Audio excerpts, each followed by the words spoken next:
Hello and welcome to Geniusma African Tales, your home for thrilling, educative, and emotional African stories that stir the soul and spark the imagination. If you're new here, don't forget to like, subscribe, and drop a comment. Your support helps this growing community of story lovers shine brighter every day. Now sit back, relax, and let's dive into today's powerful tale. The hospital room was cold. Too cold. Ayo could hear the hum of the air conditioner, the occasional shuffle of nurses' shoes outside, and the slow, dragging beep of the heart monitor. But all he could focus on was the fragile figure lying on the hospital bed. Tenny. His daughter. His sunshine.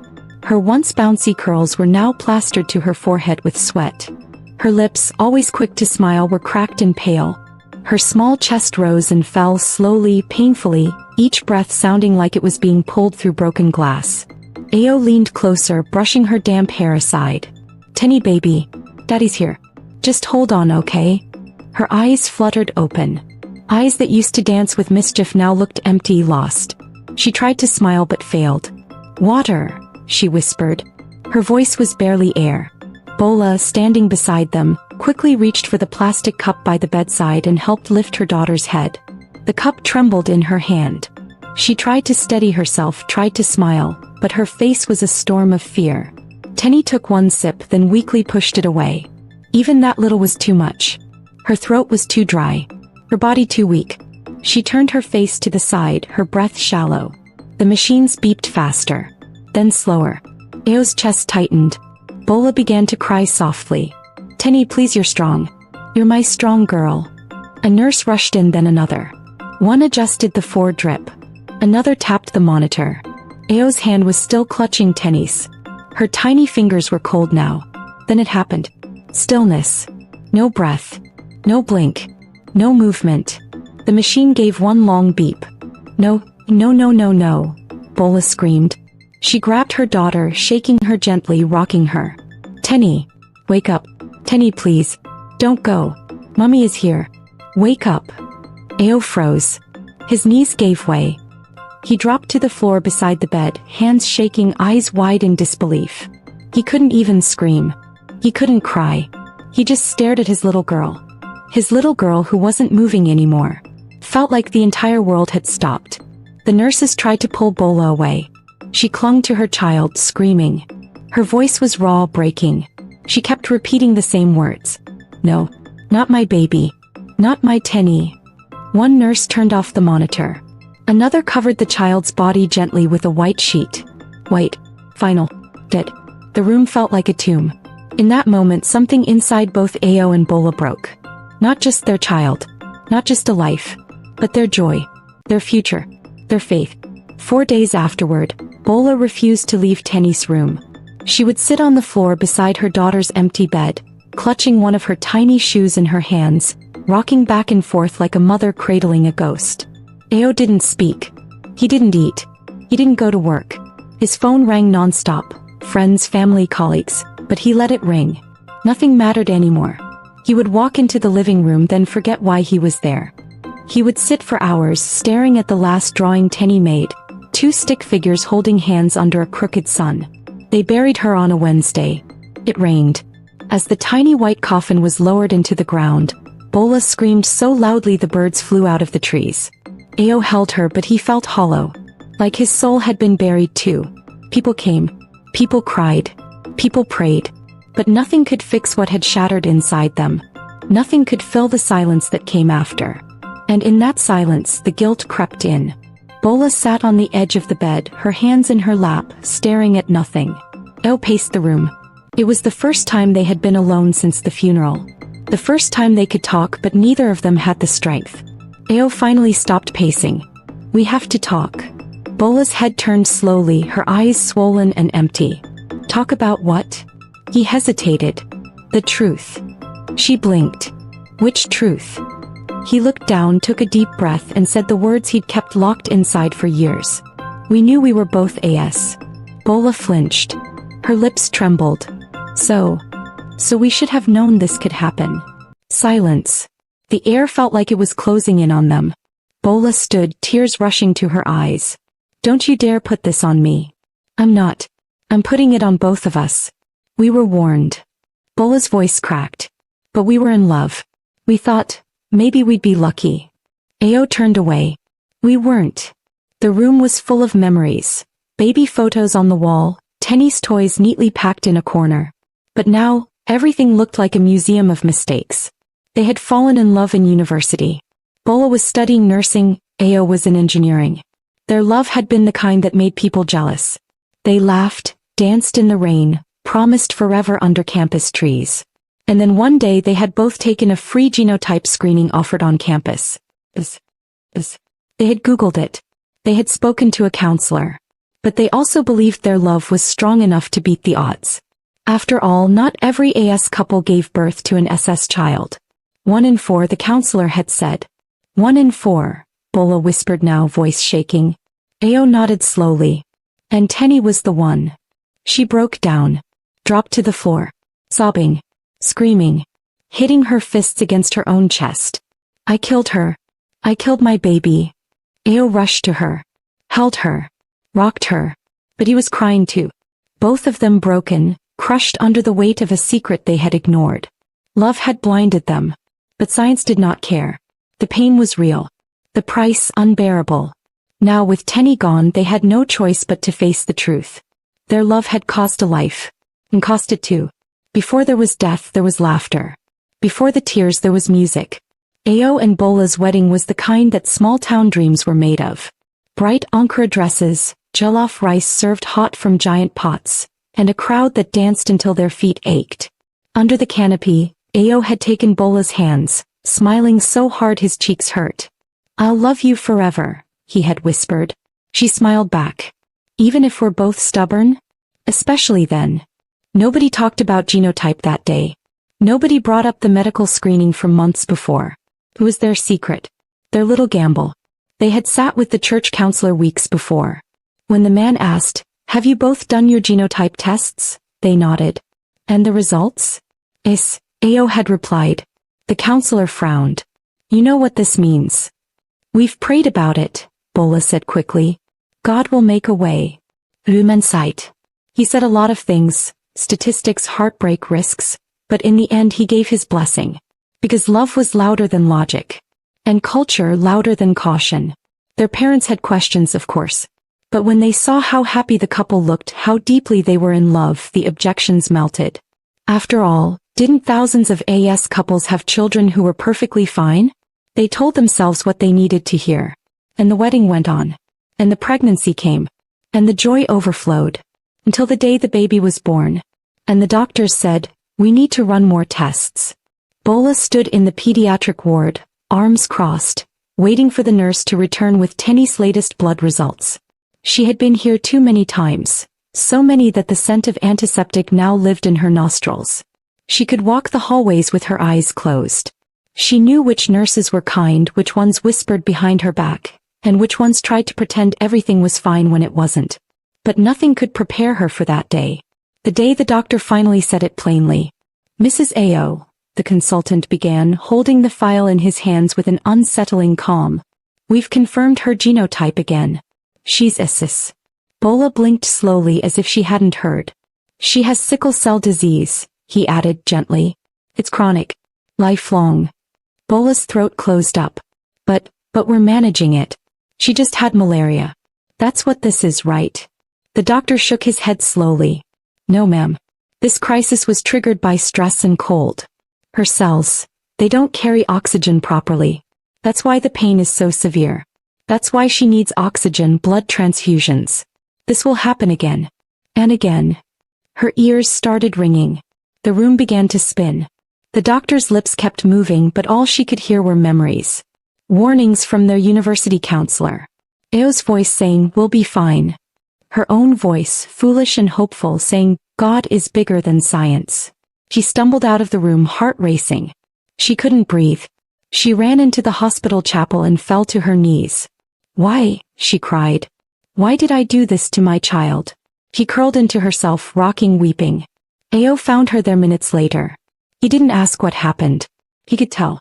She looked up at him with bloodshot eyes. We failed her. From the beginning. We gambled, and she's the one paying the price. He said nothing. Just knelt beside her and held her. From that moment, The weight of their decision was no longer theoretical. It was real. It had a name. It had a face. It was a 5-year-old girl with a butterfly-shaped 4 bruise on her wrist and eyes too tired for a child. From that day Bola changed. He became obsessed with research. She joined sickle cell parent groups online. She memorized medications. She tracked crisis patterns. He stopped going to parties, weddings, church. Every moment was for Tenny. And every moment was a reminder of what love had ignored, of the truth they buried for romance, of the day that changed her from a happy mother to a desperate one. And yet somehow she still believed she could save her child. But the truth? The truth was already eating away at her child's bones. Tenny's pain was invisible to everyone but her parents. At school, her friends thought she was just tired or pretending to skip playtime. Her teachers thought she was lazy or unwell from ordinary childhood sickness.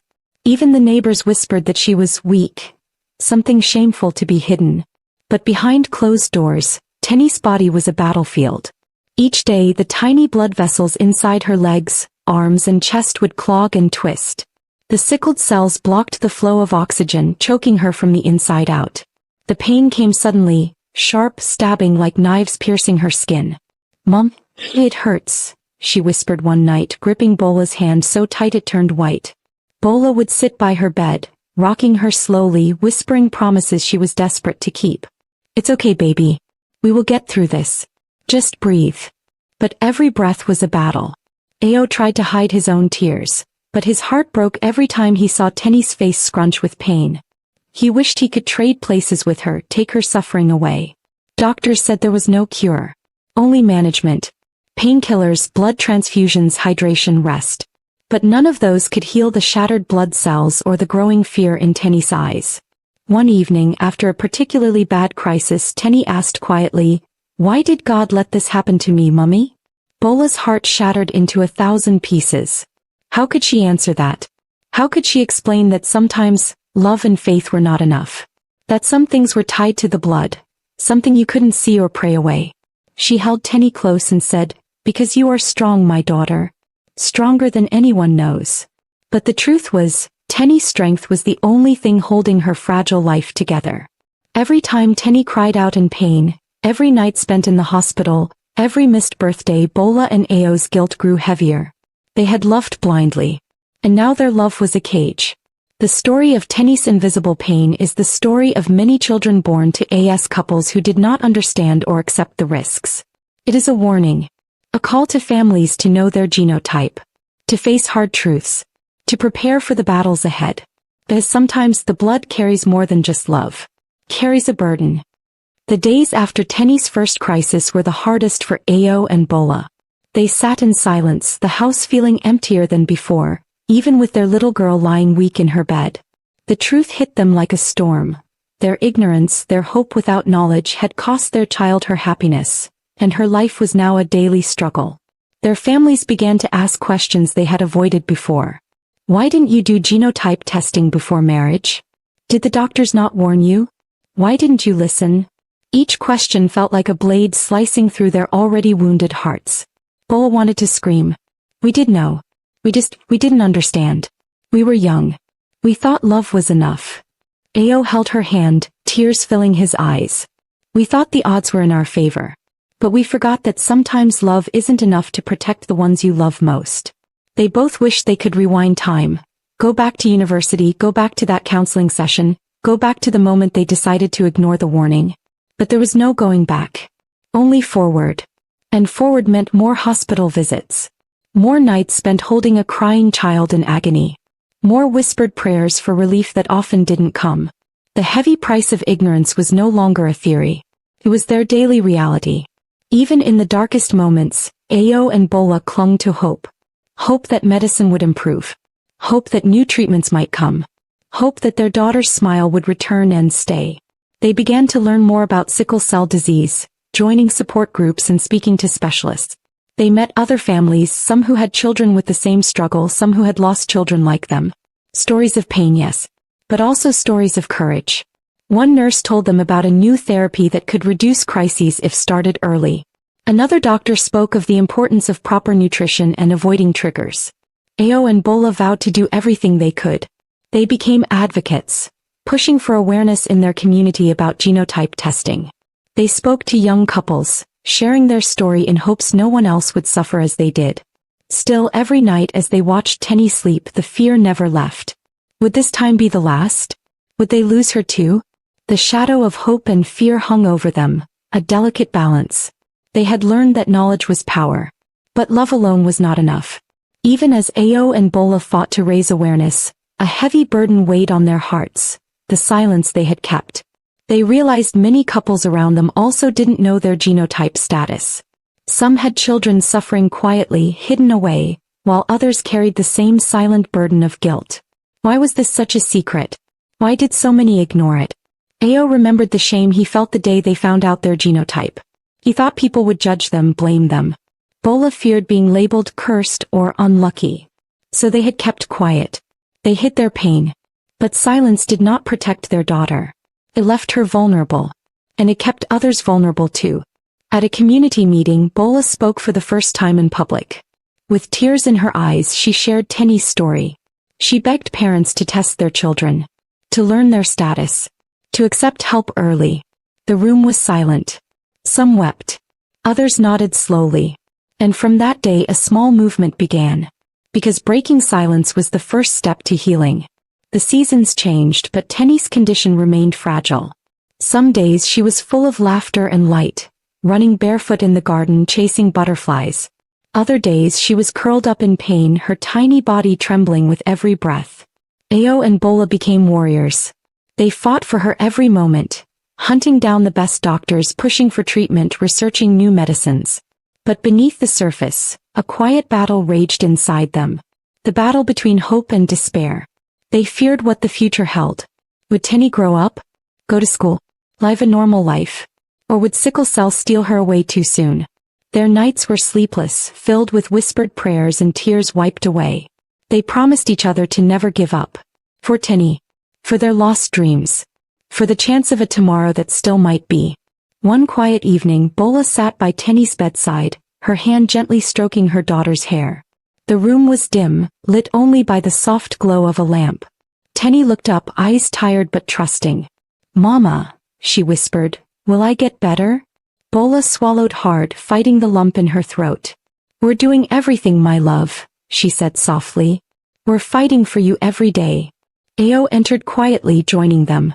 Together they held Tenny's hands, feeling the fragile heartbeat beneath their fingers. In that moment the full weight of their journey pressed down on them. They had loved fiercely. They had hoped blindly. They had ignored warnings. And now they paid the price. But despite everything, their love remained. A love that would never stop fighting.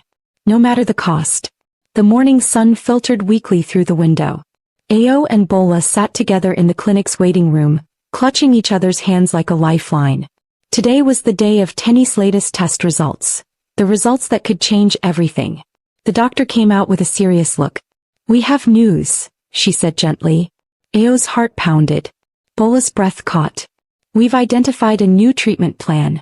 It's experimental but has shown promise in reducing sickle cell crises." Tears welled in Bola's eyes. Hope flickered. "But it requires careful monitoring and commitment," the doctor warned. Ayo nodded, determination setting in like steel. "We'll do whatever it takes." That day marked a new chapter. One of fighting not just for survival but for life. The road ahead would be hard. But together they would face it, with all the love, strength and courage they could muster. Weeks passed. The new treatment was tough. There were days Tenny cried from the pain of injections. There were nights when Bola and Ayo took turns holding her through fever and fatigue. But slowly, very slowly, small signs of improvement began. Tenny's laughter returned, faint but real. He started to play more, to dream again. One afternoon, Bola watched Tenny chase a butterfly in the garden. Her heart ached with hope and fear. Hope that this light could grow stronger. Fear that it might flicker out too soon. But for the first time in a long time the family dared to dream. Dream of a future where genotype was no longer a silent enemy. Where love was wise as well as fierce. Where no child had to suffer in silence. The sun had set on their long journey. Tenny's breathing was shallow now. The treatments, the hope, the fights, they had bought more time but not forever. Ayo and Bola sat beside her, hands clasped tightly around their daughter's small ones. Tenny looked up, her tired eyes meeting theirs. Mama. Baba. I love you, she whispered. Tears fell freely now. Bola kissed her forehead. We love you so much, my brave girl. Ayo's voice cracked. You are our sunshine. Always. In that quiet room surrounded by machines and memories, Tenny took her last breath. The world felt empty again. But this time Ayo and Bola carried her love in their hearts. A love that would guide them even in the darkest moments. They understood now. Genotype was not just a medical code. It was a silent story. One that needed to be told. So that others might choose knowledge over chance. Hope over ignorance. And love, yes. But a love wise enough to protect the future. The end. We must all know that genotype testing is crucial. If both parents have the AS genotype, there is a 25% chance their child will have sickle cell disease, SS. A serious and sometimes life-threatening condition. Knowing your genotype before saying yes to your partner helps you make informed decisions and seek medical care early to protect your unborn child's health. Thank you for watching Geniusma African Tales. If this story moved you, inspired you, or made you think, give it a thumbs up, subscribe for more powerful tales, and share your thoughts in the comments. Every like, comment, and subscription helps us grow and keep African stories alive for the world to hear. Until next time, keep the stories burning and let your soul listen.